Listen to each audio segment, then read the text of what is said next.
चार चीजें जो आपको हमेशा देखना चाहिए किसी भी ट्रेड में एंटर होने के पहले। जब भी हम लाइव मार्केट में ट्रेड लेने जाते हैं तो हम कंफ्यूज हो जाते हैं। हम अनस्ट्रक्चर्ड वे में बहुत सी चीजों को देखने लगते हैं, like support, resistance, trend line, indicator, option chain, open interest analysis और भी बहुत सी चीजों को हम देखते हैं और कंफ्यूज हो जाते हैं। तो इसीलिए आज के वीडियो में मैं आपको 5 चीजें स्ट्रक्चर्ड वे में बताऊंगा जिसे आपको ऑलवेज देखना है किसी भी ट्रेड में एंटर होने के पहले। तो वीडियो को शुरू करते हैं इंट्रो के साथ। So hey learners, welcome back. First thing, market structure. तो मार्केट स्ट्रक्चर का मतलब क्या होता है? मतलब हमें देखना है क्या मार्केट अप ट्रेंड में है, क्या मार्केट डाउन ट्रेंड में है या मार्केट साइडवेज है। और हमें ये सिर्फ करंट टाइम फ्रेम पे नहीं देखना, हम जिस टाइम फ्रेम में ट्रेड कर रहे हैं हमें उससे एक टाइम फ्रेम ऊपर भी देखना है कि बड़ा टाइम फ्रेम हमें क्या बताता है। फॉर एग्जांपल, अगर हम 1 आवर टाइम फ्रेम यूज करते हैं तो इसके साथ हम 4 आवर टाइम फ्रेम को देख सकते हैं। अगर दोनों टाइम फ्रेम में मार्केट अप ट्रेंड में है तो हमें सिर्फ बाइंग की अपॉर्चुनिटी ढूंढनी है। नेक्स्ट, अगर दोनों टाइम फ्रेम में मार्केट डाउन ट्रेंड में है तो हमें सिर्फ सेलिंग की अपॉर्चुनिटी ढूंढनी है। और अगर दोनों टाइम फ्रेम में मार्केट साइडवेज है तो हम यहाँ रेजिस्टेंस लेवल पर सेलिंग ट्रेड्स को फाइंड करेंगे और सपोर्ट लेवल पर बाइंग ट्रेड्स को फाइंड करेंगे। ऐसा नहीं होना चाहिए 1 आवर टाइम फ्रेम में मार्केट अप ट्रेंड में है और 4 आवर टाइम फ्रेम में मार्केट डाउन ट्रेंड में है। ऐसे सिचुएशंस में हम एक और टाइम फ्रेम ऊपर जा सकते हैं, लाइक डेली टाइम फ्रेम। बस अब इससे ऊपर नहीं जाना, मैक्सिमम 2 टाइम फ्रेम ऊपर देख सकते हैं। देखिए, अगर आपको फिर भी ट्रेंड पता नहीं चलता, मींस चार्ट बहुत मेसी है या कंफ्यूजिंग है, तो मैं आपको सजेस्ट करूंगा डोंट ट्रेड, उस स्टॉक को छोड़ दीजिए, क्योंकि यहाँ आपके साथ कोई जबरदस्ती नहीं है कि आपको इसी स्टॉक में ट्रेड करना है। बहुत से स्टॉक्स है, आप उनमें ट्रेड्स को फाइंड आउट करिए। Number 2, area of value. Now जब हम ट्रेंड को आइडेंटिफाई कर लेते हैं तो हमें वैल्यू एरिया को आइडेंटिफाई करना होता है। ऐसा तो नहीं होता हमने ट्रेंड को आइडेंटिफाई कर लिया, अब प्राइस जहां भी है हम वहीं ट्रेड ले लें, ऐसा तो नहीं होता। So area of value support and resistance हो सकता है। फॉर एग्जांपल, अगर मार्केट अप ट्रेंड में है तो हम प्राइस का प्रीवियस की लेवल पर आने का वेट कर सकते हैं, जो ब्रेकआउट के बाद सपोर्ट बन गया है। हम वेट कर सकते हैं प्राइस का किसी स्पेसिफिक मूविंग एवरेज पर रिटेस्ट करने का, या हम वेट कर सकते हैं प्राइस का ट्रेंड लाइन को अप्रोच करने का। और भी चीजें हैं जो एरिया ऑफ वैल्यू हो सकता है, like supply and demand zone, pivot points etcetera. इसका मतलब हमें बेस्ट प्राइस का वेट करना चाहिए, मतलब जब प्राइस अपने वैल्यू एरिया को अप्रोच करे। सो हमारा थर्ड पॉइंट है एंट्री ट्रिगर। नाउ जब प्राइस एरिया ऑफ वैल्यू को अप्रोच करता है तब भी हमें इमीडिएटली कोई ट्रेड नहीं लेना।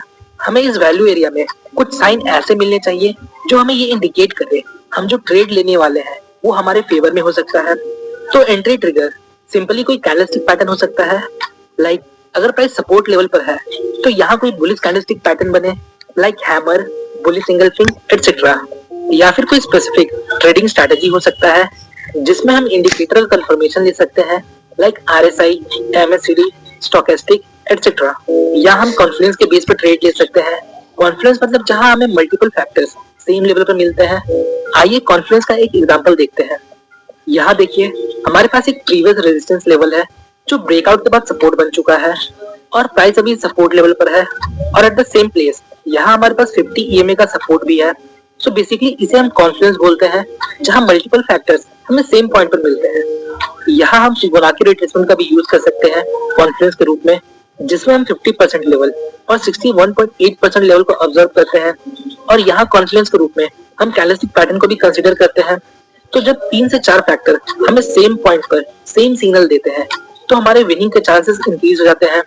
सो जब हमारे पास वैलिड एंट्री ट्रिगर होता है ट्रेड इनिशिएट करने के लिए, तो हमारा अगला स्टेप सामने आता है, वो है एग्जिट।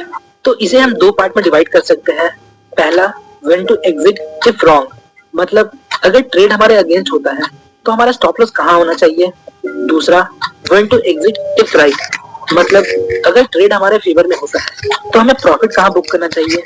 तो पहले डिस्कस करते हैं स्टॉप लॉस को। तो हमारा स्टॉप लॉस ऐसी जगह पर होना चाहिए अगर प्राइस उस लेवल को अप्रोच करे तो हमारा ट्रेड सेटअप इनवैलिड हो जाए। फॉर एग्जांपल, हम अप ट्रेंड के दौरान सपोर्ट लेवल पर बाई करते हैं तो क्लियरली यहाँ हमारा स्टॉप लॉस इस सपोर्ट लेवल के नीचे होगा, क्योंकि अगर प्राइस सपोर्ट लेवल को ब्रेक करता है इसका मतलब अब प्राइस इस सपोर्ट लेवल को रिस्पेक्ट नहीं कर रहा, प्राइस इससे भी नीचे जा सकता है।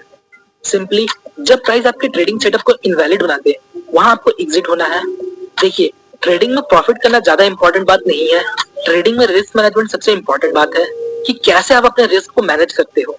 तो यूट्यूब पे आपको रिस्क मैनेजमेंट के ऊपर बहुत से वीडियो मिल जाएंगे, आप उन वीडियोस को देखिए और अपने ट्रेडिंग को इम्प्रूव करिए। नाउ अब बात करते हैं, अगर हम सही है तो हमारा प्रॉफिट टारगेट क्या होना चाहिए।